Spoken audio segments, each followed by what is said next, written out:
जय श्री कृष्णा। राधे राधे दोस्तों, आप सभी का दिन शुभ और मंगलमय हो। आप सभी पर भगवान विष्णु, माँ लक्ष्मी की कृपा सदैव बनी रहे। आज की वीडियो में आप जानेंगे कि पौष पूर्णिमा कब है, स्नान दान कब किया जाएगा, स्नान दान का शुभ मुहूर्त क्या रहेगा, सत्यनारायण की कथा किस समय की जाएगी, किस प्रकार से की जाएगी, पौष पूर्णिमा के दिन आपको किस प्रकार से पूजा करनी चाहिए।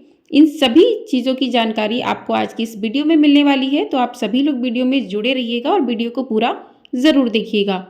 पौष पूर्णिमा का दिन पौष महीने का आखिरी दिन होता है और इसे विशेष रूप से संतों और साधुओं के लिए खास माना जाता है। इस दिन लाखों लोग पवित्र नदियों में स्नान करते हैं और पुण्य कमाने के लिए दान करते हैं। कई पुराणों में कहा गया है कि पौष पूर्णिमा के दिन स्नान और पुण्य कार्यों से व्यक्ति को मोक्ष की प्राप्ति होती है। पौष पूर्णिमा के दिन पवित्र नदियों में स्नान करने से व्यक्ति के सभी पाप समाप्त हो जाते हैं और उसे जीवन मृत्यु के चक्र से मुक्ति मिल जाती है। इस दिन किए गए सभी पुण्य कर्मों का फल अनंत काल तक मिलता है। खासकर काशी, प्रयाग और हरिद्वार जैसी पवित्र नदियों में स्नान का विशेष महत्व माना जाता है। ऐसा माना जाता है कि महाकुंभ के समय प्रयागराज के संगम में स्नान करने से मोक्ष के द्वार खुल जाते हैं और इसी दिन से जो है इस बार की पौष पूर्णिमा 2025 की पौष पूर्णिमा वाले दिन से ही कुंभ की शुरुआत भी हो रही है। तो कुंभ नहाना बहुत ही ज़्यादा शुभ और बहुत ही ज़्यादा पुण्यदायी माना जाता है। तो इसी दिन से महाकुंभ की भी शुरुआत हो रही है। तो इस दिन विशेष रूप से माघ स्नान का संकल्प लिया जाता है, क्योंकि इस दिन किए गए पुण्य कार्यों से जीवन में सुख और शांति मिलती है। पौष पूर्णिमा के दिन व्रत, पूजा, स्नान और दान करने से जीवन में खुशहाली और भगवान की कृपा प्राप्त होती है। कहते हैं कि पूर्णिमा के दिन चंद्रमा अपनी सभी कलाओं से युक्त होकर सोम तत्व का जल से सृजन करता है। तो चंद्रमा अपनी 16 कलाओं से युक्त होता है पूर्णिमा के दिन। तो इस दिन चंद्र के दर्शन करना और चंद्र का पूजन करना भी विशेष महत्वपूर्ण माना जाता है। और इसी दिन से माघ मास का पवित्र स्नान का शुभारंभ भी हो जाता है।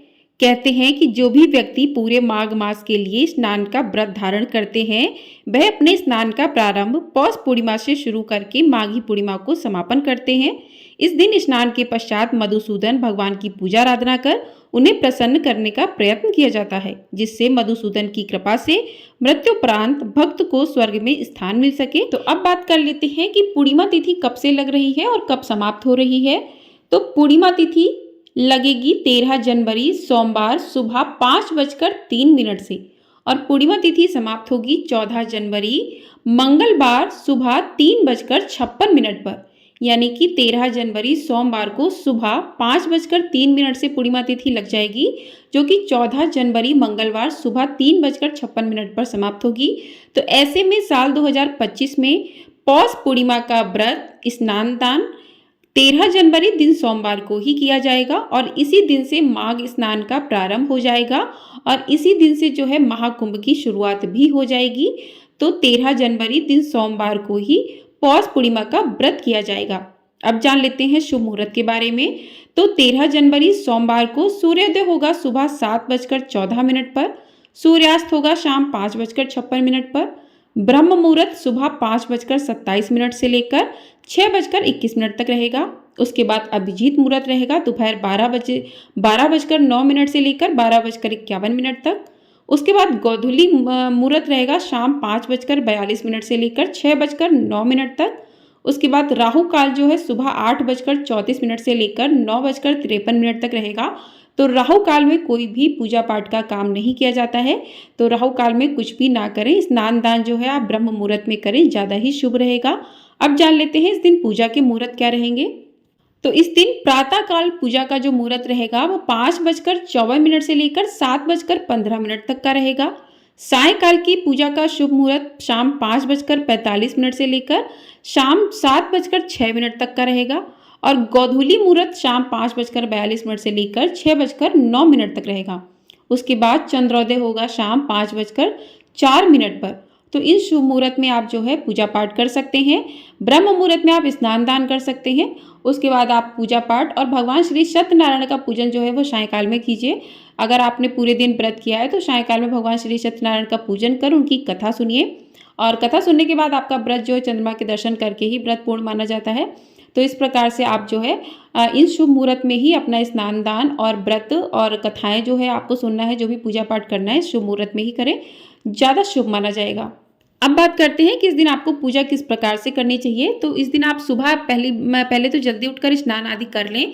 यदि आप माघ नहाना चाहते हैं तो इस दिन ही आपको संकल्प लेना है कि किस प्रकार से आप माघ का स्नान करेंगे। तो उसी प्रकार से आपको संकल्प लेकर इसी दिन से माघ स्नान की भी शुरुआत कर देनी है। और इस दिन आप सुबह जल्दी उठकर स्नान आदि कर लें। तो यदि आप किसी पवित्र नदी में स्नान नहीं कर सकते हैं तो आप घर पर ही पानी में थोड़ा सा गंगा जल डाल लें और थोड़े से तिल डालकर आप स्नान करें। और स्नान करने के बाद आप साफ स्वच्छ कपड़े धारण करें और साफ स्वच्छ कपड़े धारण करने के बाद आप अपने मंदिर की साफ सफाई कर लें। मंदिर की साफ सफाई करने के बाद आप जो है जिस प्रकार से आप प्रतिदिन की पूजा करते हैं उस प्रकार से पूजा करें और दीपक जलाएं और भगवान को स्नान आदि करवाएं। स्नान आदि करवा के आप जो है व्रत का संकल्प लें। यदि आपने पूर्णिमा का व्रत किया है तो व्रत का संकल्प लें कि आज आपने पूर्णिमा का व्रत किया है तो उसको पूर्ण करने में हे सत्यनारायण भगवान, हे विष्णु भगवान, उसको पूर्ण करने में हमारी मदद करें। तो इस प्रकार से जो है आप संकल्प लेकर अपना व्रत का प्रारंभ कर सकते हैं। और इसके बाद आपको जो है दान करना है तो दान की वस्तुएं आप निकाल सकते हैं। ब्राह्मण को आप बुलाकर घर पर भोजन भी करवा सकते हैं और भोजन करवा के उनको दान दें। और आप पैसों का दान कर सकते हैं, किसी वस्तु का दान कर सकते हैं, भोजन दान कर सकते हैं, भोजन की कच्ची वस्तुएं दान कर सकते हैं। तो इस प्रकार से ब्राह्मण और ज़रूरतमंद को इस दिन दान अवश्य करना चाहिए।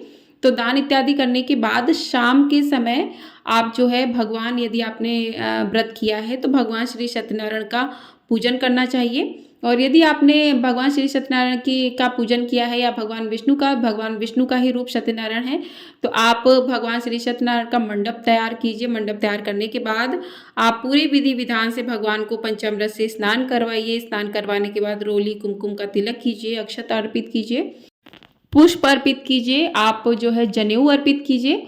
और आटे का प्रसाद आपने बनाया है, जो भी आपने फल लिए हैं, जो भी आपने प्रसाद लिया उस प्रसाद को चढ़ाइए और दीपक प्रज्वलित कीजिए। उसके बाद आप हाथ में थोड़े से पुष्प लेकर भगवान श्री सत्यनारायण की कथा को सुने। कथा आपको हमारे चैनल पर मिल जाएगी तो आप वहां से जाकर कथा को सुन सकते हैं। और कथा सुनने के बाद आप भगवान की आरती करें। आरती करने के बाद आप भगवान से क्षमा प्रार्थना करें कि पूजा में यदि आपसे कोई भी भूल चूक हुई है तो उसको क्षमा करें। तो इस प्रकार से आपकी पूजा जो है संपन्न होगी और जो भी प्रसाद आपने है वो सभी में बांटें और आप खुद भी उस प्रसाद को ग्रहण करें। तो इस प्रकार से आपकी पूजा संपन्न होती है पूर्णिमा की। उसके बाद जो है जब चंद्रदेव निकल आए, चंद्रोदय हो जाए तो चंद्रदेव की पूजा आराधना करें, क्योंकि पूर्णिमा के व्रत में चंद्रदेव का पूजन करना विशेष रूप से महत्वपूर्ण माना गया है। तो इस प्रकार से करें तो आपका इस प्रकार से जो है पूरे दिन की पूजा, पूर्णिमा का व्रत पूर्ण होगा। चंद्र दर्शन के बाद ही पूर्णिमा का व्रत पूर्ण माना जाता है। अब बात करते हैं कि इस दिन आपको और विशेष उपाय क्या करने चाहिए। तो पौष पूर्णिमा के दिन आप महालक्ष्मी को प्रसन्न करने के लिए पीपल के वृक्ष की पूजा करें, वृक्ष पर जल जरूर अर्पित करें। इससे माता लक्ष्मी का जो है आशीर्वाद प्राप्त होता है। इस दिन जो है सूर्यदेव की कृपा पाने के लिए ओम गृहणी सूर्याय नमः इस मंत्र का जाप आप 108 बार कर सकते हैं। सूर्यदेव को जल अर्पित करें। और यदि वैवाहिक जीवन में कोई दिक्कत आ रही है, खुशहाल दाम्पत्य जीवन के लिए चंद्रदेव को दूध का अर्घ दें। तो ऐसा करने से जो भी परेशानियां आ रही हैं वो दूर होती हैं। इस दिन जो है पूर्णिमा की रात में चंद्रोदय की पूजा तो की जाती है। तो चंद्र को अर्घ देते समय आप ओम ऐं क्लीं सोमाय नमः इस मंत्र का जाप कर सकते हैं। ऐसा करने से जीवन में जो भी समस्याएं आती हैं वो धीरे धीरे दूर हो जाती हैं। तो कुछ ये उपाय थे जो आप पौष पूर्णिमा के दिन कर सकते हैं। इन उपायों को करके आप अपने जीवन में सुख समृद्धि ला सकते हैं। जो भी जीवन में कठिनाइयाँ चल रही हैं वो दूर होती हैं। तो इस प्रकार से आप कर सकते हैं। और इसके अगले दिन जो है मकर संक्रांति रहेगी, तो इस दिन भी आपको जो है स्नान दान जरूर करना चाहिए। मकर संक्रांति वाले दिन तो 14 को ही मकर संक्रांति है। मकर संक्रांति पे आपको किन चीज़ों का दान करना चाहिए इसकी वीडियो आपको हमारे चैनल पर मिल जाएगी, तो आप लोग वहाँ से जाकर देख सकते हैं। इस वीडियो को करते हैं यहीं पर समाप्त। मिलते हैं अगली वीडियो में। तब तक के लिए आप लोग चैनल को सब्सक्राइब ज़रूर कर लीजिएगा अगर आपको ये वीडियो पसंद आई है।